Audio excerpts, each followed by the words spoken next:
bal ka waran haddii aad tahay qof ganacsade ah, haddii aad tahay qof baqaar leh, haddii aad tahay qof farmasi leh, haddii aad tahay qof dharka iibiya, haddii aad tahay qof product nooc kasta iibiya, haddii aad tahay qof electronic iibiya, haddii aad tahay qof yacni ayu nooc oo business oo niyadiisa kusoo dhaca iibiya, haddii aad tahay qof alaab tafaariikh iibiya, haddii aad tahay qof jumlo iibiya, wax kasta oo ganacsi ah ama alaaba inventory ah oo yacni qofkan waxaan waa product la dhihi kara haddaad iibiso.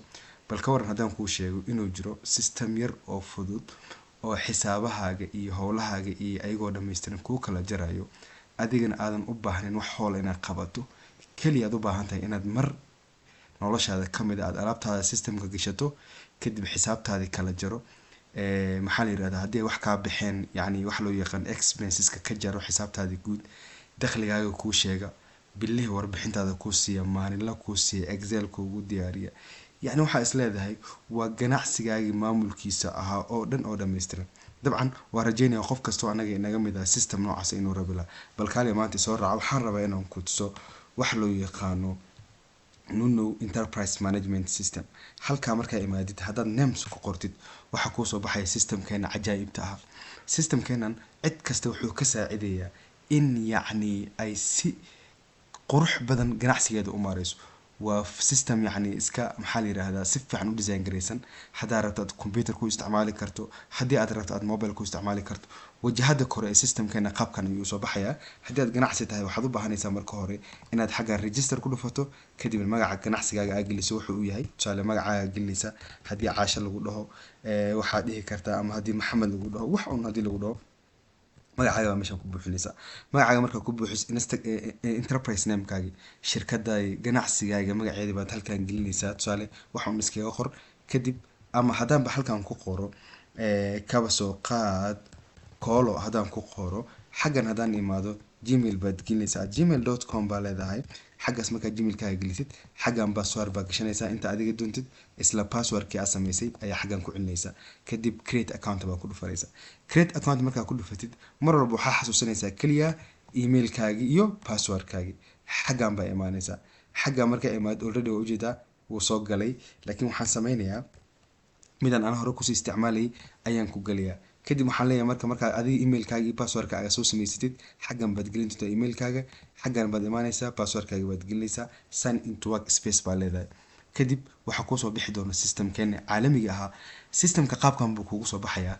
hadda meesha saa ujeedo waa 00, yacni maanta wax la iibiyey male, dakhli guuda kusoo kale male, wax kaa baxay male, because alaaba kuuguma jirta meeshaan.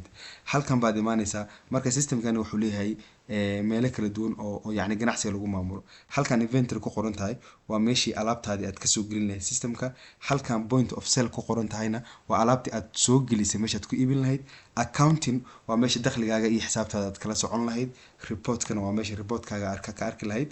kadibna user haddii aad u baahan tahay qof kale inaad qayb ka mid a systemkaaga u shaqaaleysiiso, xaggan baad gelinaysaa full namekiisa, emailkiisa gelinaysaa, password baa u sameynaysaa. kadibna qaybta aad qofkaas u dhiibin rabto maxaa kaliya u baahan tahay qofkaas inuu alaab soo geliyo, maxaad u baahan tahay inaad manager ka dhigto, maxaad u baahan tahay inaad admin ka dhigto, wixii dhan baa isku diyaarinaysaa. haddaan hadda mid ka mid ah alaabaha aan tusaale aan tijaabiyo, waxaan ku dhufanaya inventory baan ku dhufanaya. hadda wax alaaba kuma jirto saa ujeedaan.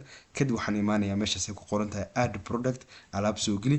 alaabtii number baan siinayaa, kow baan leeyahay. tusaale kaba soo qaad alaabtaas inay baasto tahay ama karton baasto inay tahay. kadibna waxaan leeyahay marka waa karton baasto dheer. baastada marka laba ay u kala baxdaa kulli qaabka u sheegtiin ma garanayo. baasto dheer iyo baasto macaroni baan lahaa. okay, baasto dheer adiga kartonba baqaar maadaama uu yahay waa iibinaysaa alaabtan, ma ogtahay adiga meeqaa siinaysaa? waxaan siinayaa kasoo qaad alaabtan aniga 500. okay, adiga meeqaa kusoo iibsatay? waxaan kusoo iibsay 450. waxay ka dhiganta marka 50 biro faa'iidaan ka raadinaya. halka mini stock alert ay ku qoran tahay waa alaabtan alertiga ay kusoo diri doonto haddii ay ka dhamaarto baqaarkaaga. ilaa meeshaan hadda systemkan baqaar ahaan baa u isticmaalaysa. wuxuu ku leeyahay haddii 5 xabo bas markay ka dhiman tahay aad u baahan systemka inuu ku ogeysiiyo oo ku dhaho alaabtan baastada baqaarka way ka dhamaan rabtaa, 5 xabo kaliya ku hartay, shan baad gelinaysaa. haddii aad u baahan tahay laba markay maraysa inuu kusoo xasin labaad gelinaysaa. haddaad u baahan yacni alaabta baqaarka kuu taallo ay ku xiran tahay. tusaale halkan labaan gelinayaa, halkan baa imaanaya marka waxaa lagu leeyahay marka initial stock level baqaarkaaga imsaa kartoona baastaa taallo. tusaale waxaan leeyahay baqaarkii waxaa taalo 10 kartoona baasta. 10 kartoona baasta baqaarkii guud taallo, laakiin laba markay 8 la gado oo laba camal ay ka dhiman tahay, systemkeena wuxuu ku siinayaa warning. wuxuu ku leeyahay alaabtaadi way dhammaan rabtaa, fadlan ku soo dar. okay, kadib waxaan leeyahay marka xaggan baan imaanayaa noocee waay food items baan raadinayaa, maadaama pastada ay cunto tahay food item baan geliyey.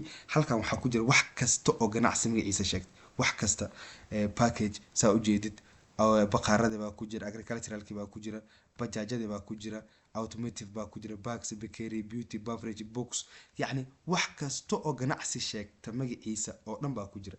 laakiin haddana waxaan u baahanahay food item baan u baahanahay maadaama pastada ay ka mid tahay food item wax loo yaqaan. kadib safe baan ku dhufanaya. markastoon safe dhaho xaggan hoose system hoostiisa waxaa ka arki doonta inay productkaaga lagugu daray. tusaale hadda saa ujeedid markaan safe dhaho hoos waa mid baa yimid saa ujeedid xaggaaseed. okay, cancel baa iska dhacay. baastadii waatan marka saasaa ujeeda. marka hadda kartoonkeyga halka waxaa iigu jirta marka hal karto baasta kartoon baastan soo xareeyay, yacni hal product oo baasta ah ayaan systemkeeni kusoo daray. waxaa arkaysaa marka magaca waa baasto, nooca ay tahay waa food item, supplier ma leh. waxaan ka wadaa yacni supplier qof aan usii gudbinay ma leh.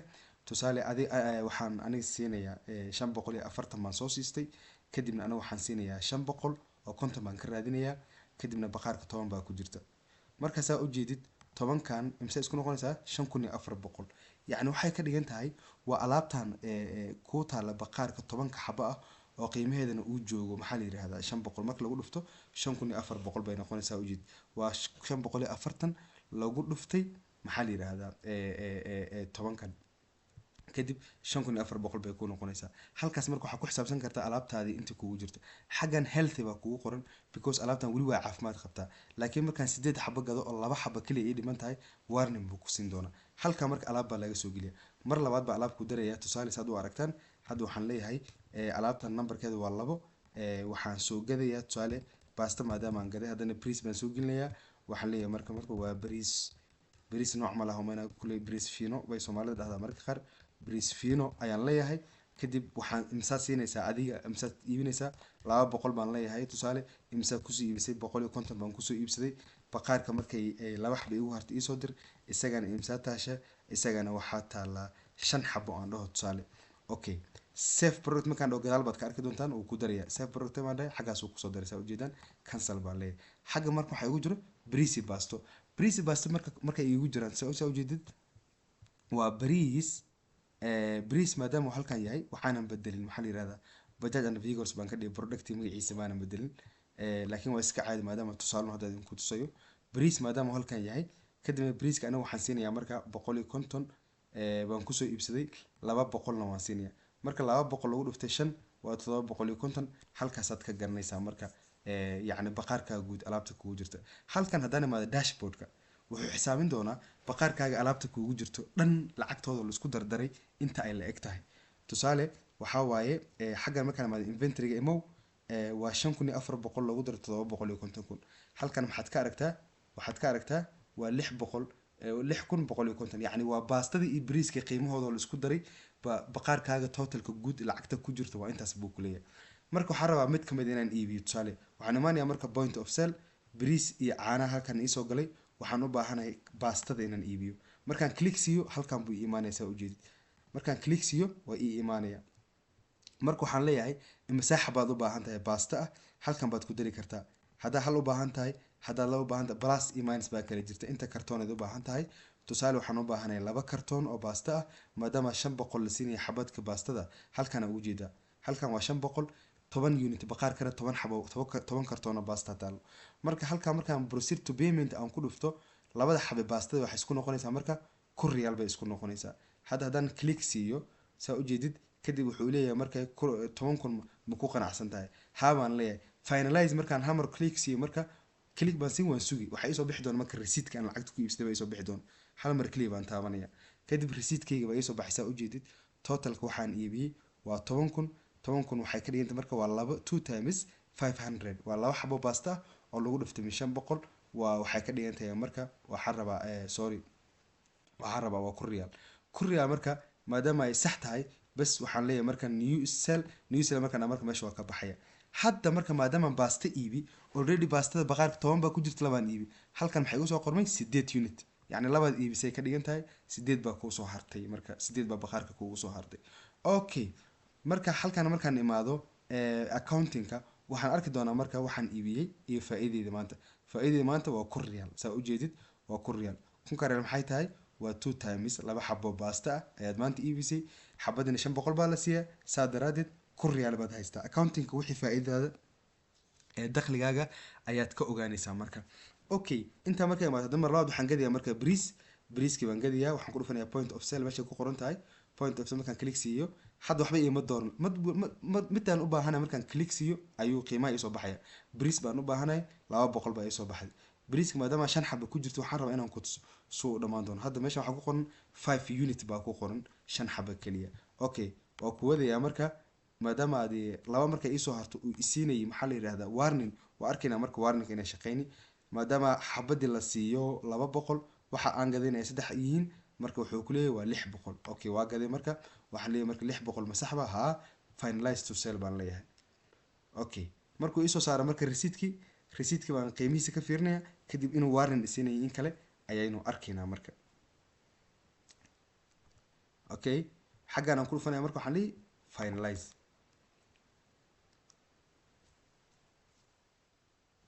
saa u jeedin marka 600 baa ii soo baxday 600 marka waxay ka dhigan tahay waa 3 times halka ugu jeedid 3 times 200 marka waa 600 waa saxanaya marka waxaan leeyahay marka new cell halkan waxa u jeedaa marka 0 units laba xabo bas ku soo hartay inuu leeyahay oo yacni way ka dhigan tahay productiga waa ka dhamaatay this product is out of stock way ka dhamaatay bay ka dhigan tahay haddaan click siiyo marka iima shaqeynayo because aniga warning waxaan ku xiray laba xabo kaliya marka ay ka dhiman tahay marka si uu adiga yacni uu ku dhiirigeliyo inaad ugu soo darteed buu ku leeyahay marka kuma shaqeynaysaa ujeedid okay marka aniga waxaan ka wadaa yacni systemkeenan wuxuu u shaqeynayaa si casri ah waxaad u baahan tahay marka tusaale inaad ogaatid report baa ku dhufanaysaa reportka marka waxaad ka ogaan kartaa waxyaabihii aad bishan iibisay waxyaabihii hadda aad alaabta ku taalabaad ka ogaanaysaa halkaan saa u jeedid all items alaabta dhan ee baqaarkayga ku jirto waa briisi basto briiskan waaba dhamaaday waa 0 unit waxba kuma jiraan halkaana baastadina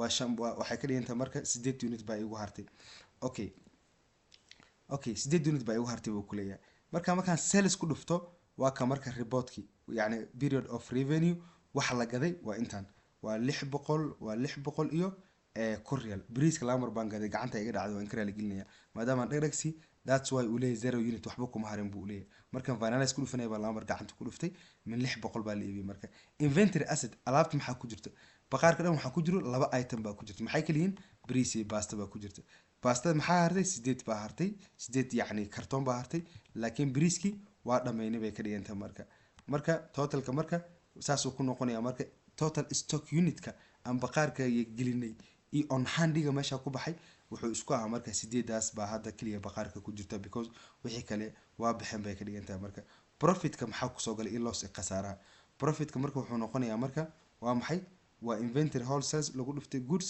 waxaan rabaa xaggan imo product sales income waa 2200 maadaama waxaan iibinay uu briis ee pasta ahaa marka xaggaas ka arkaysaa marka waa 2200 waa waxaan iibinay 5 kartoon oo pasta oo min 200 ah iyo waxaan iibinay 2 kartoon oo pasta ah 5 kartoon oo briis oo min 200 iyo 2 kartoon oo pasta aan iibinay marka waa 2200 halkan hadda dashboard ka xitaa waad ka arki kartaa marka ku dhufatid oo ku tusi doona wuxuu ku leeyahay intaas waxa waaye tusaale wuxuu ku leeyahay maanta waxaad iibisay 2200 total revenue dakhliga ku soo galay waa 2200 net profit kaasina waa 2200 okay baqaarkaaga kulli lacagta hadda ku jirto waa 4300 waxaa ku haray kaliya waa 8 kartoon oo pasta ah 8 kartoon oo pasta ah maadaama ay ku hartay kaliya baqaarkaaga waxaa ku jira 4300 4300 waxa ka dhigay marka waa 8 kartoon oo pasta lacagtoodii weeyaan oo la suugay hal product baa baqaarka ka baxday uu ku leeyahay mujida warning buu ku siinaya hal product ayaa baqaarka ka baxday oo yacni oo ka dhamaatay waxa ugu badan la iibi waa maxay waxa ugu badan la iibi waa 6 briis ah top selling product waxa ugu badan la iibi waa 6 briis ah misaal iibi 1200 okay laba xabo pasta misaal iibi 1000 baa la iibi marka halkan garaafka waxaa ka arkaysaa marka maanta oo khamiis ah in yacni uu dheer yahay waxyaabaha la iibiyo yacni oo maanta productiga si fiican loo iibiyo bay ka dhigantahay marka. Okay, waxaa isweydiinaysaa marka halkan expensiga wax ma kaa bixin. tusaale haddii expense ay wax kaa bixeen faa'iidan baa laga jari doonaa. hadda 2200 soma 200 baa iga baxda baan dhihi doonaa. waxaan imaani accounting baan imaani waxaan dhihi marka record expense waxa iga baxay. tusaale 200 baa bajaaj baa iga baxday baan dhihi expense ka baxay 200 waaye waana bajaaj yacni alaabta lagu saaray waaye. ma kiray kaaga baxday, ma dab bay kaaga baxday, ma shaqaalay kaaga baxday, ma xaysiin bay kaaga baxday buu leeyahay. other baan dhihi marka kadib waxaan dhihi marka waa bajaaj baan dhihi waa sii sharxi kadib record baan dhihi 200 oo bir ama 200 yacni oo bir ahaan ah weeyaan. marka record transaction ku dhufto halkii bay gelaysaa. ha tusaale markaan dashboard ka tago waa laga jari doonaa lacagta faa'iidada oo ujeedaa 2200 waa waxaad heshay 2200 waa lacagtii kusoo wada gashay. kadibna waxaan leeyahay marka 2000 iyo maxaa la yiraahdaa total revenue dakhliga hadda haysatid yacni waxaad iibisay oo maanta dhan waa 2200 dakhliga kusoo gal waa 2200 laakiin 200 baa expense kaaga baxday saa daradeed faa'iidada haysta marka waa 2000. marka systemkeena wax kasta oo ganacsi ku saabsan wuu record gareynaya. halkaas aadna ka garanaysaa qiimaha uu systemka leeyahay.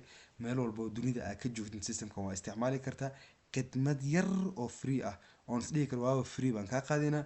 kadibna caalamka meel walba aad ka joogto si free ah ayaad u isticmaali doontaa insha allahu. waan rajeynaya systemkan inaad ka bogateen.